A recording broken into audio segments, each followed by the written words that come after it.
leave it to you. Okay.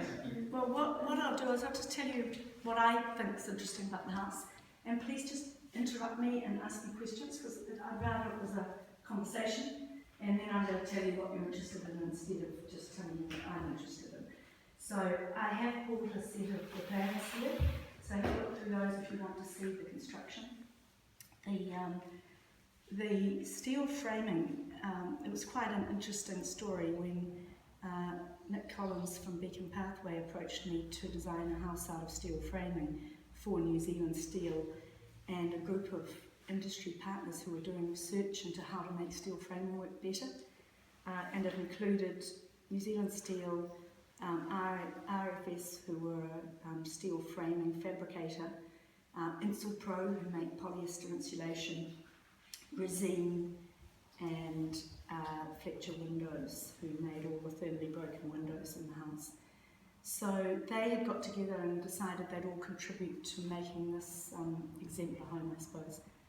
And when I went up to Auckland to meet them and talk about designing the house, I had to stand in the New Zealand Steel big impressive boardroom and tell them that I had in fact never designed a steel framed house before, and they were going to entrust this job to me. But I explained why I hadn't. So I told them that I did know what the challenges were, because a steel frame is great for commercial fit-outs, and I'd used it for that and for commercial projects. But trying to keep the heat in a house and have it perform really well with a steel frame, the thermal bridging through the frame was going to be a challenge. So, having told them why I hadn't done a house and that I understood what we needed to address, that's what we started to do. And they had come up with a wall section with this insulation in the frame and then another layer outside. But the challenge was how to turn that idea of the frame into a house and follow the detailing around. So that's a warm frame. I'm warm in here. It's a very warm house. So that's what we did. We developed details. Of course, it's easy enough to do, you'll all know if you're studying architecture, it's easy enough to draw a section through a wall and it all looks good, but the trick is to follow it right around the house, and the hard bits are the connections between things. Really, when you build a house, there are probably only 3 or 4 things you actually have to do, and one is make it stand up. So that's the structure, and that just involves following the loads from the roof down to the walls. If there's no wall and there's a window there, you put a lintel in there to transfer the load down, and then it ends up in piles and on the ground. So pretty straightforward. The second big thing that you usually have to do is think about how you're going to keep the water out, and again, water doesn't get through the cladding generally. It gets through the junctions and the corners, and so following a house round and saying where do the materials connect and making sure there's a flashing or there's an overlap or there's some sealant or there's all of the above is again pretty straightforward.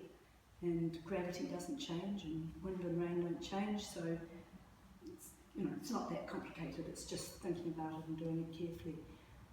And the third thing is really the environment inside and the environment outside. And our walls and our roof and floor are the only thing that stands between you and the cold and the rain and the wind. So providing shelter, getting that right, is the key thing. And it's probably been a little overlooked as one of the very important things you have to do. But you want to be really comfortable inside the house. And that's managing temperature and humidity mostly, and making sure that there's sufficient ventilation, sufficient insulation, and that you can understand what's happening with the moisture inside and out. So that's probably where we put our attention, not only on this house, but I've been looking at better wall systems, both out of steel framing in this house, also structure insulated panels. We've been building quite a lot of houses out of panels made from strand board on both sides and urethane or polystyrene foam in between, and also modified timber framing, which provides better insulation and ensures that moisture doesn't get into the wall and cause mould. So yeah, so that was the challenge, and the measurements show that it was really achieved, and this construction performed even better in measurement than the theoretical performance of the walls. And that's not something you normally get with timber framing, because usually the insulation doesn't go fully around the wall, and you get timber in between, and you can often see where the studs are if you do thermal imaging. And when you measure the performance of the insulation, it's never as good in the wall as it is when you're just measuring the insulation on its own. But in this house, particularly in the roof, they got a better performance than the design performance. And I think it's probably because of the volume of air.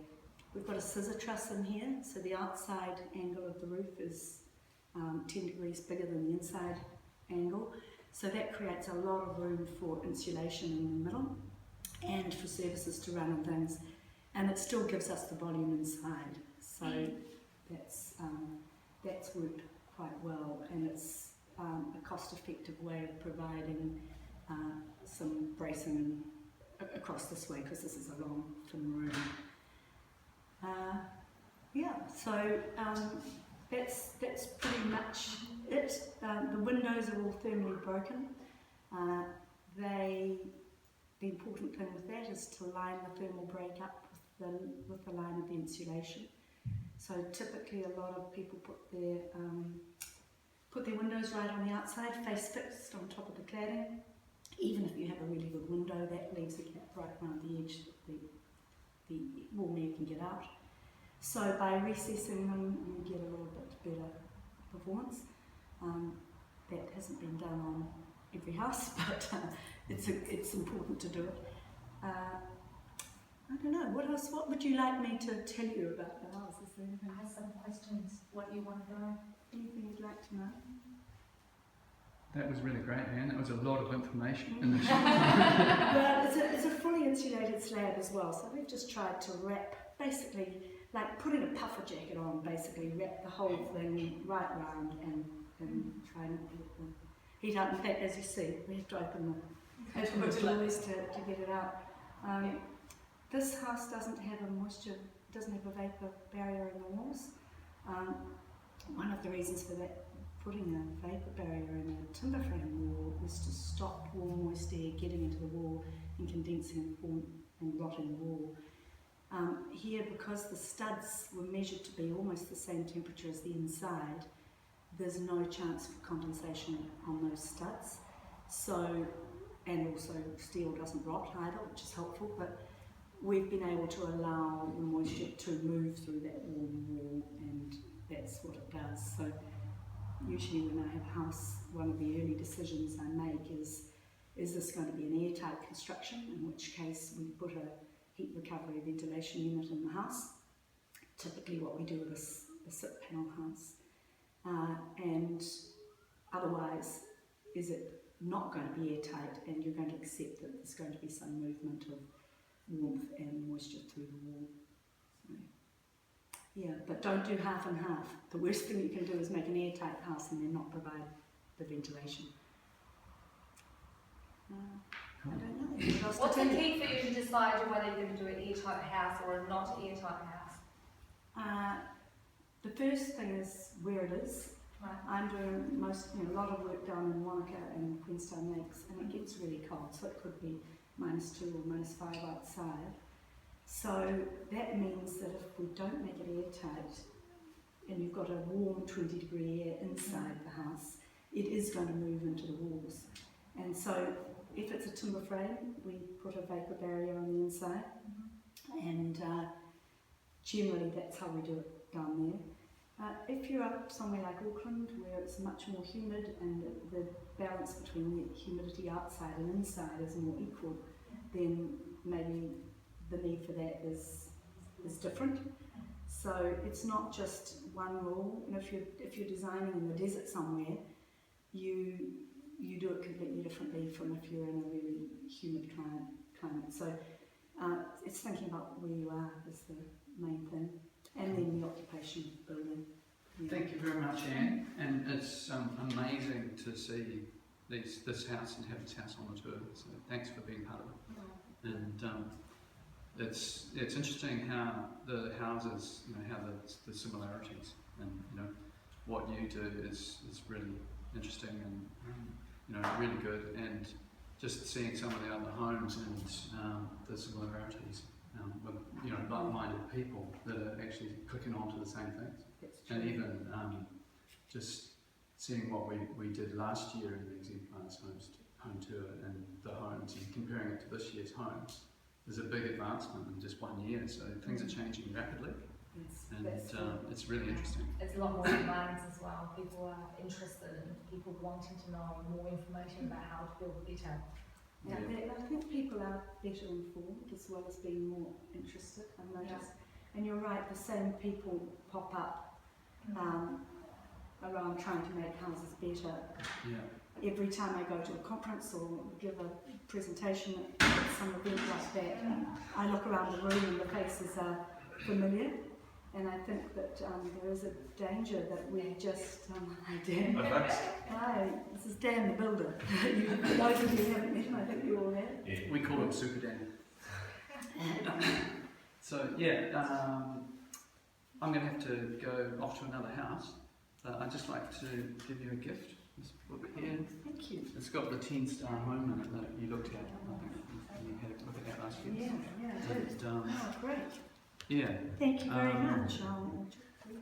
So I think it's really important that we just get the message out there, and it's great. It's great that the students here today can hear your knowledge, and I think Super Home Movement's doing a really good job of just sharing that information openly. It's too important a topic.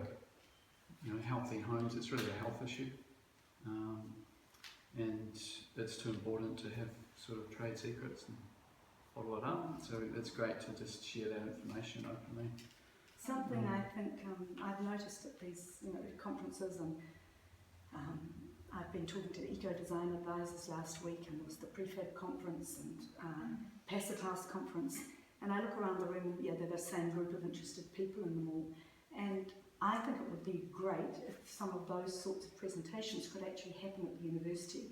And it doesn't matter if there are only 50 people registered. Get a big lecture hall, make it free for everybody who's a student and anyone else who's interested. They can have a gold coin at the door, or people who aren't students could pay something nominally, and so that we're not just preaching to the converted all the time, because often people don't know what they don't know. And so unless you make it easy for them to try and find out. Well, I think that's a good point. The interesting thing is when a group of people get together to talk about this stuff, you're usually preaching to the choir, and the people that turn up to these things are the people that are already interested in it. But I'm not sure if you're aware, next Wednesday evening, we're launching the Super Home Movement in Queenstown. I know, I'm sorry, I'm not going to be able to be there. That's I have okay. a class that day from 6 till 9, and I can't be in two places. So we've got I think 80 people booked in to come to that, so that'll be a big thing, and we'll try and pop in on Wanaka and say hi on the way through. Well, actually Wanaka is full of architects who are already doing this kind of stuff. So it would be down there, isn't it? There's something like 20 architects in Wanaka, and it's only got 7,000 people in it. But but we're very collegial, and because of the environment there, most of the architects there do that. So I think it would be great to. I suppose they'll be going over to here. I expect so. I might be the only. I think I'm the only member of Super Home from down there at the moment, and I'll probably be the only one who's not at the. Maybe you should try and twist some of the arms of some of the other architects and tell them to go. I will. I'm going to be sending my staff. If we hold the event in Wanaka, we might get to invite some people around. I think you would get a good response. Be a good idea. But they go over the hill. We're used to having to drive to Queenstown. They closed down our airport, so now we all have to drive. They have to. A few years ago now. Closed down Air New Zealand, stopped flying in, so it's annoying. Dan, have you got some things you want to say? I'm pretty sure you've covered a lot of us, mate. I seem to have been talking for a long time. Yeah.